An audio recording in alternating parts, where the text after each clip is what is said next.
What's going on, everyone? Welcome back to the channel.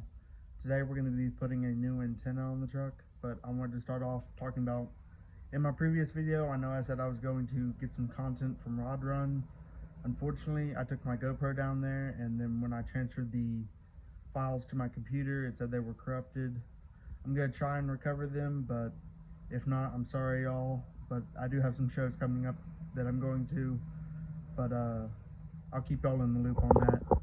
But like I said, today we're going to be putting a new antenna on my truck. This one is a brushed finish, just like my wheels.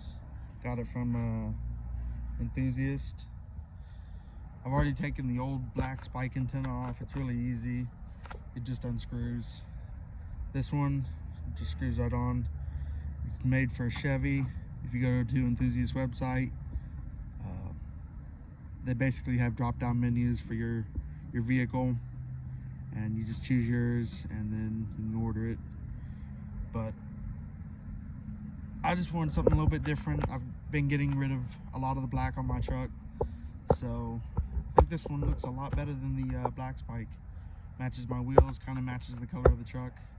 Let me know what y'all think. One thing with these shorter antennas is you do lose some radio reception compared to the long stock antennas that go pretty much to the roof line, but that's not a problem for me because I listen to music off my phone through Bluetooth anyway, so it's mainly for looks for me.